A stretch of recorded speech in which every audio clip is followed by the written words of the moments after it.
Alors, je voudrais vous parler de la question des orbes concernant les 4 étoiles fixes royales. Ces 4 étoiles fixes royales ne forment pas un carré parfait, loin de là. Il y a une ligne Aldébaran-Antares qui est sur 9 degrés Gémeaux-Sagittaire, l'autre qui est Fomalhaut-Régulus sur une ligne 0 degré Poisson, 0 degré Vierge. Donc, contrairement à ce que j'ai pu dire qu'il fallait prendre un écart standard, non, ça ne marche pas comme ça. Il faut considérer environ 15 degrés, enfin 20 degrés si on veut,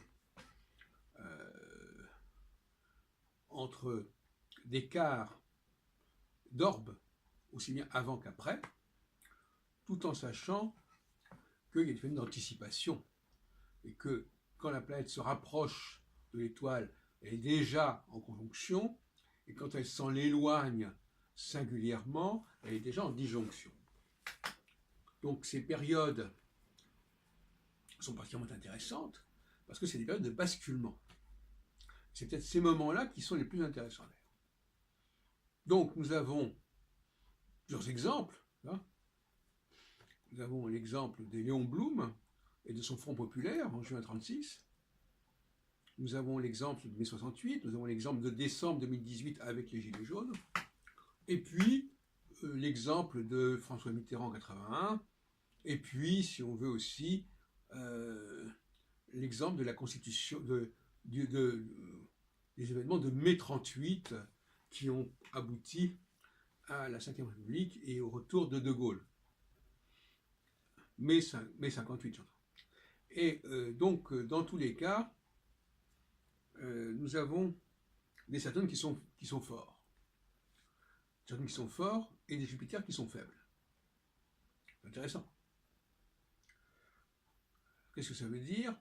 Ça veut dire que le peuple demande des changements profonds qui remettent en question toute une structure sociale et que les mesures comme ça homéopathiques à la Jupiter ne suffisent pas.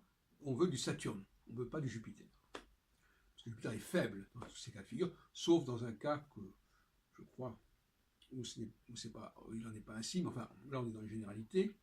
Donc actuellement, nous avons des repères, des comparaisons possibles. J'ai réclamé qu'il y ait des réclamations. On ne peut pas isoler les problèmes. C'est une forme d'ignorance, c'est une absence de scientificité, si on peut. Et donc, nous avons une situation où, encore en 1936, il faut véritablement être capable de faire des réformes majeures. Des réformes majeures qui affectent le fonctionnement de l'État, le fonctionnement de la société. Et ce que Macron a fait, ce sont plutôt des interventions jupitériennes, comme il dit lui-même d'ailleurs, bien qu'on ne parle pas de la même chose avec ces termes-là.